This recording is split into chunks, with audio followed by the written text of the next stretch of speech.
Welcome to the Parody, where we tally up the victims in our favorite movies. I'm Chelsea Rose, and today we're looking at Synods, which was partially released / premiered in 2017. The hearing scheme with this one was confusing, because the first part of this was released in 2017, but the second part in 2018. For simplicity, I chose 2017. Outside of that, Synods serves as a reboot of the Moon Wars movies, the first ever franchise by Wadawan Stop Motion, made when Endpoint was young. It's really easy to tell too. This actually looks like some shit I'd make back in like 2018 or 19 when I was like 9 to 10 years old. There was a definitive need to refine what had come before, and while the future soldiers set up one of the last chronological adventures before Clockwork came in, we need to see what happened on the other side. Thus, when Skull and the boys met Drexen and Corin on the moon for the first time, commanded to murder an entire race Drexen's guys have some beef with. For the first part of the movie, it sets us up with a small threat with the humans and the audience, not knowing the full extent of what is going on. The second part makes things abundantly clear when we meet the President of the United States at the time, Rebecca Snow. Her goals with the race on the moon have been mentioned already, to cause a genocide of the Synod race. Will that cause one of the highest kill counts of the franchise? Let's find out and get to them. The movie begins in J.C. Jensen territory. Space! Oh, and tap card! Seth Pelliser is writing down notes on the green lasering towards the moon. It's an empty, beautiful place to be, especially under the guise of America. We're actually following a younger Seth Pelliser, which should be pretty obvious by the fact he doesn't have a fully grown beard here. Another person on the adventure, Amy, also agrees with him that the space background is beautiful. They wish each other a good night, and we cut over to the moon. A guy with a hammer is flying about and shot Scream 4 would keep for itself. We get back to normal eyesight when he sees this black smoke come out of a moon crater. Corin, you seen? Oh, he only wants to go back home. Turns out Drexen here is on a quest through the universe to find where the last remaining members of the Synod race are, based on the events of his past that we saw in the Trinity. Corin gets Drexen's genocidal urges, but based on the fact that they are nearly powerless, he wants him to drop it. However, it's gonna take some humans on a module to try to stop him. Oh my god, you're not gonna believe this, dude. It's some humans on a module! Inside this place, Seth's brother Michael is witnessing the miracle of childbirth. I guess space isn't the only empty thing this guy's filled up. He lets Seth name the child, and he thinks of the movie Bumblebee's main star. I don't know what her uncle thinks about that. Oh, okay. Michael's consequential reactions to tell Seth that he may have some of Hannibal's riz. And nobody beats the riz. Hey, try to deny it all you want, Seth. It'll come back by the time you enter the void. Away from that, Cameron delivers one of the funniest lines in the series, which Jeff responds with, "President Snow fucking sucks, dude." Jeff also has theories on how their own president could be setting them up on a false alarm. Andrew Johnson, anyone? Seth and Michael barge in to tell them about the infant's name. Right, Holy One of Offscreen Bay. Seth delivers his fifth vlog in front of a sliding moon PNG, relaying back to everyone that a child had been made. Michael's made the most of his life by purring, but Seth's questioning his decisions, even though he's going up to the moon. Speaking of which, we see the American flag planted in the original Apollo missions during the 60s and 70s. Corin wants to know what this flag means and thinks the Synods did it. Drexen, however, knows more, saying that another race is residing nearby. To try and keep quiet, they hope the other race doesn't come across the Synods. Amy tries to start up a system, but an error occurs, probably because there's no keys on a keyboard. She hears a noise somewhere in the ship, but it turns out it's that piece of shit Jeff, giving her a jump scare. Wait, why'd he come in pulling a Lightning McQueen? She's not amused. One of the reasons they're going up to the moon is because President Snow wants them to investigate radio interference they've spotted up there. However, some things stopping them from doing so are constant errors, even with solar radiation protection. In the sixth vlog, Seth tells us that they're nearing the moon, with the purpose of leaving after fixing the present problem. It may as well be Drexen so adamant about Sonaticide, with Corin trying to tell him that enough is enough with the threat of the species' endangerment. Drexen sees the free FPS rocket near the moon and decides that the quest is not yet over. The module lands on the moon, and while the crew gets out, the Iurians look from afar. Bro, this is an excellent view. You gotta see this. I promise tears won't do for teary thing. Drexen is curious about the, to them, aliens. However, Corin suggests that it could be hostile. Amy gets out with Earth gravity, and both of them get the go-ahead from everyone to start the mission.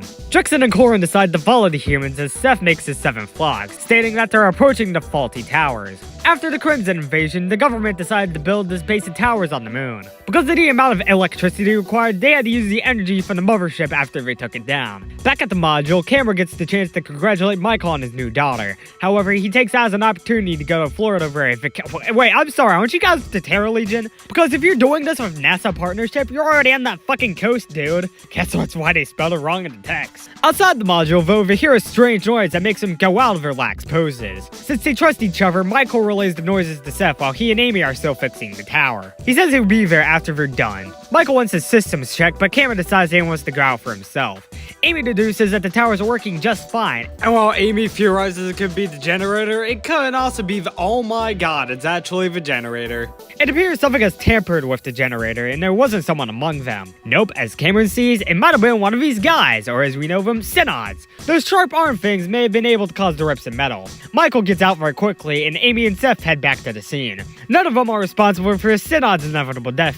Drexen is. He gets the Synod down to the ground and uses its arm powers to wrap it in blue particles for the first kill of the film. Unusually, the first kill here is particularly late for the series, coming a staggering 24 minutes in out of 88.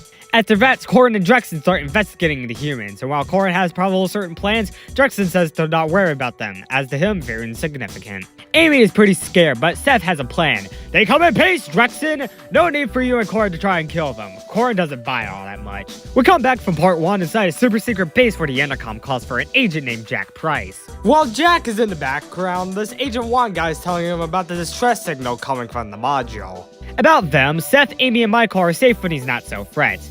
As for Cameron, he got pulled away by a weird creature. Said weird creature may as well be the Synods, based on how they're described. Turns out all three of them have something to do with them, as they have all seen the Synods. Jeff reaches the moon crew, and Amy relays the partially broken tower info to him. So they can converse with each other during the investigation. Jeff tells them to stay on the same channel. They also tell him that the moon creatures are aliens. Surprised no one ever mentions raiding the moon in this franchise. That is, except for Drexen and Corin, as they're basically just flat-out humans. They don't need anything for the humans, but they do need things for the native Iurian parasite Synods. Parasites are in air quotes, by the way. They tell the two that Cameron was abducted by the Synods, but Corin tells them that Cameron is dead. Down one guy / full course alien meal, they gotta get acting fast. Jeff might have overheard it, so he gives them the allowance to face the Synods. Amy is skeptical about the attack, but Seth tells her that no more should die. However, since they're huge, they need a plan. Seth isn't a Tremors character, so we need to figure something out. Drexen finds the courage in the moon dudes inspiring, and it reminds Corin of Drexen in some sort of way. Down in the moon, we see Cameron, since we didn't see any kill graphics. He wakes up and tries to call for his fellow Luna Sixers, but fails when he sees these crawler-looking Synods all around the place. He runs away, but is overpowered. Down at the Terror Legion, Jack is looking over the agents as President Snow arrives. I see if you're introducing her with a page from Screen 3 this time. She wants the confirmation of alien life on the moon, which hasn't been seen before. Jack tells her that they're currently coming up with a plan to evacuate all of Luna 6, but President Snow wants blood to rain. She explains to him that since they're not humans, it's technically not genocide. Even if they were blown away during the Crimson Invasion, who knows what they could be planning. You know? I was originally going to supercut this back in 2022, but it got promoted to commentary status last year. That was before October 2023, and covering it now kind of feels inappropriate considering the ongoing genocide of Palestinians. In the description, I will provide links to help with them. I've already made community posts and delayed parodies because of this, but that's why. This is a really fucking important situation that could lead to even bigger problems if it isn't stopped as soon as possible. This current onslaught has been going on for 6 months now. Ever since starting in 1948, this is a problem that the United States has always favored Israel in. I feel as mentioning this would bring more awareness to all of you who seemingly only watch the parodies. Please help in whatever way you can. So with that, let's get back to the parody on this movie where the United States does and funds in genocide, which seems a bit familiar with the context. Drexen learns about the human race and where they live, that blue marble that we call Earth. Seth tells them that they've been attacked by aliens before, which explains why they said that they came in peace. These guys are of a different species, hadn't even heard of humanity before, so they wouldn't even have a reason to attack. These guys are Seths. These guys are Seths, not part of Crimson Onslaught and not part of the Synods, so technically also not humans. They also want to keep peace, even though Drexen wants to kill the Synods. We flash back to brief scenes of war with no kills. He says they took basically everything they had, so he brought out an Ice Cube special. If you want kills from this war, you gotta watch the parody on the Trinity. However, if it wasn't for human contact, he wouldn't have set it aside. But if they don't take direct precautions, the Synods may strike again. The humans share an understanding with Drexen and Corin, so they join their side. That is, if they both save their friend Cameron and take out the Synods. Inside the module, Amy agrees with Seth in the predilection that they shouldn't leave Cameron to die. Even if she could still be scared, she'll still join in saving astronaut Cameron. Michael tells Amy that Seth's always had a thing for familiar and friendly unity ever since both him and Seth were kids. Amy also senses it due to their training time. Since they were without a father, Michael had to become the man in the house. He still remembers the exact day of the Crimson Invasion, which we'll get back to in the Dark Knight Apocalypse. Their mom tried their best to shelter them, but when they had to go out for standard shit, there was still a risk of invasions happening at literally any time. It was scary for them. Michael never got how bad it was until more recently, but Seth had it from the start. Seems as if it gave Seth a change of heart. Up in space, more Terror Legion goons are being led to the moon by Agent Price. They've already experienced alien doom, so it should be a no-brainer not to target the 5 they already know are up there. The actual plan is to escort them to safety and to kill the other guys on the moon with a balls-to-the-walls assault. That's what they say in the movie. So I guess you could say he's a haluva bot. Back in the module, Amy has a short nightmare before Seth wakes her up. He's been up the entire time, ever since landing on the moon. He has a plan, but they'll have to wait for the backups to make this tremors in space. Cameron is still alive, but if his chances get worse by the minute, they'll have to go. Getting the Synods down, though, will be a challenge. However, with the backups, anything is possible. And everything is awesome. The 5 main characters at this point look down the Synod's big hole, and the 3 humans tell Drexen and Corin their names. Drexen wishes them all luck, so Seth radios Jeff, telling them that they're entering. With a teary-eyed explanation that he can't radio them anymore after they enter, Jeff approves. They enter the hole to the Synods, making an epic Cameron waking up reaction video. Cameron comes face to face with the main Synod, Zarn. Zarn doesn't want to hurt Cameron, even though he says he'd make for the finest feast. Zarn wants to know where he came from, and after a brief struggle, Cameron caves in. Get it? Because he's in a cave. Zarn comprehends that Cameron is telling the truth, and in terms of snatching a 7-bill meal, he lets Cameron go. The cave is as dark as AVP Requiem, so no one knows where to go. Drexen finds out that they live in these caves, following the path to the big guy's arm. Corin wants all of them to stay together, as they may not be far off from the Synods. Jack and the other soldiers land on the moon. Jack tries radioing Seth, but he doesn't respond, as he's in the hole of communication failures. They make a full landing, and even with looking down the hole, there's still no response from anyone involved with Luna 6. That means Jack and Jeff have to communicate with each other. Jack senses that there's a secret to all this, so Jeff tells him that the others went down that big hole on the moon because one of her own was stolen by the Synods. Even if it seems like a dumb plan to Jack, he still decides to let the crew go down in order to find the astronauts. Also, there's President Snow wanting to murder all the moon aliens, so there's really no choice. Down the hole, the others have an eye out for Cameron in the dark conditions. Because of the darkness, Michael almost falls down the hole, but Seth saves him. Eventually, he hears something, and they figure out that he's in a range close enough for them to get a signal from him. Oh yeah, he definitely is. He's got radio waves coming to them live. As Cameron flops, the gang gets closer to the Synods. Oh,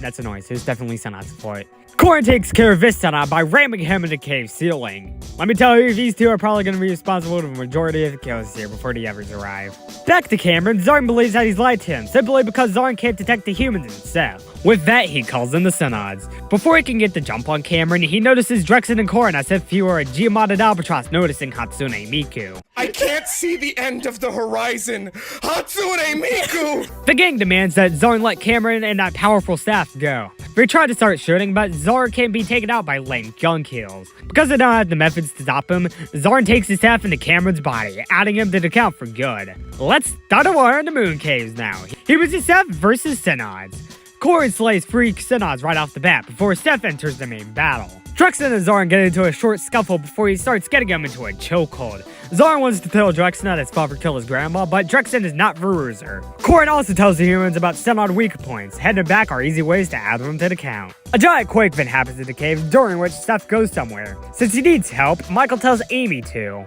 Meanwhile, Drexen takes care of a Synod that abducts him. That security is short-lived as Zarn downs Drexen. He keeps on going on about their Synod murder back on Iris, and they'll show them what's what by feasting. Corin gets an axe, and Michael and Amy are all completely out of ammo. There are way too many off-screen Synods to take care of, and Drexen is still on the ground. However, let's get Placavenia up in this shit. Jack and the boys have arrived, and they'll show them how to kill Synods. Oh, and they immediately get 7 down for the count. They know what they're doing. Drexen gets back up, and him and Corin start wailing on Zarn. Meanwhile, the Terror Legionnaires are staying above at least 6 Synod bodies that I probably haven't added yet. Above the men is another wave of Synods. Amy, Michael, and Seth get in the crowd of shooting guys as they kill another singular Synod. Drexen and Corin ultimately have Zarn cornered. He's still alive and still wishing for the downfall. However, Seth, Amy, and Michael come in and get shots in on Zarn. Corin even suggests that Zarn should die, but Drexen won't allow it. Seth tells Drexen about karma, but he says consider some sick jail time. That's because Zarn can't handle 5 humans. However, the Synods can, and they get into another battle. Zarn uses his staff to power stuff away, bringing them down to 4. Corin kills 2 Synods before getting powered by another one. Sometime during this, Michael is down by Zarn along with Seth. While Amy thinks both Pelissers are dead, Drexen confirms Seth's role in Time Heroes intact. Amy and Corin desperately want Drexen to join them in killing Zarn, as it would bring full justice to their cause. He eventually agrees, as the humans are now for new allies. Before they can get to that, Drexen has to activate his revival powers on Seth. Just like that, Seth wakes up inside a module. Seth is okay after that revival. Even Jeff has to tell him, hey look, Amy and Drexen are okay too. That's amazing. Amy had thought Seth was dead. Meanwhile, Seth said he only felt pain while fighting. The pain got worse until he saw black, and Drexen's power made Seth into a has-been hotel character. That's just a side effect of the certain death save, which had come from the staff that Seth's known as Ziambeth. Now that Zard has it, he can cause more havoc. Bro, what a trigger-happy guy. Now, since Seth was affected by the power of that staff, Drexen had to get some of that power into him. He isn't invincible, but he now has powers that are not of average humans. He wants to not be has-been hotel levels of Paladin, but he'd die if Drexen did that. Drexen feels solemn about the fact that he got him into this mess, and fearful that humans were harmed. He wants the humans off the moon, but Seth wants to finish the fight. He wants to do something meaningful for once in his life. He doesn't want to run away from anything. He wants Zarn to pay, whether in imprisonment or in death. Drexen walks away with some sort of disagreement with his opinion, but Seth still wants a human victory royale. Especially after...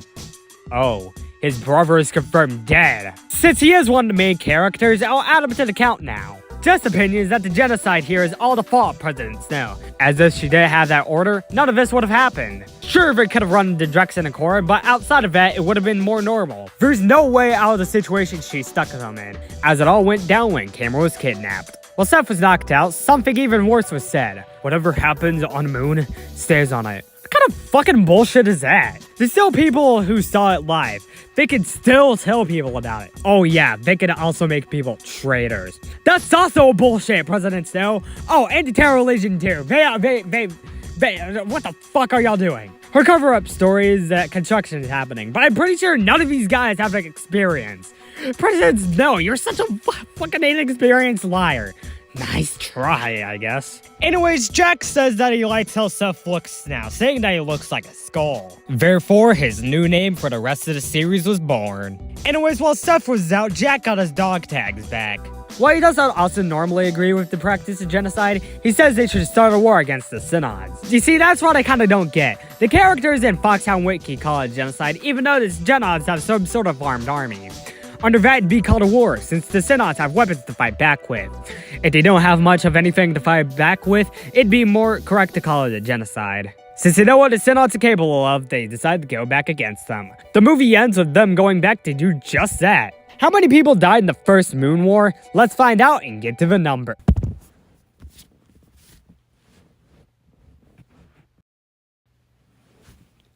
Poop. I counted 24 kills on Synods, way low for the series, as shown by this graph, which makes it look really small compared to Time Heroes. Of the 24 I counted, only 2 were men, with the other 22 being Synods. That gives us this pie chart of grass not native to the moon. With a shorter runtime of 88 minutes, that left us with a kill on average every 3.67 minutes. I'll give Amethyst Flamethrower to Cameron, as he's an important character that dies on screen. Broken Pistol will go to Michael Pelliser, Seth's brother and main character whose death is only confirmed in the last 10 minutes. And that's it. Synods was released in 2 parts back in 2017 and 2018. I'll get to Moon Wars to Future Soldier again sometime within the next month or 2, but for now, we gotta get back to breaking out of prisons. Until then, I'm Chelsea Rose, and this has been The Parody. Thanks a lot for watching this parody. This was a fun one to go through, despite all the confusion near the end. I'll do recaps for other movies that are either not in my current style or got the supercut treatment. I just want them to be refined to my current standards, 4 years into making all these parodies. Even though this parody had its bit of improvisation, almost all of the rest of it was written by me, which is a first for the channel. Thanks for watching.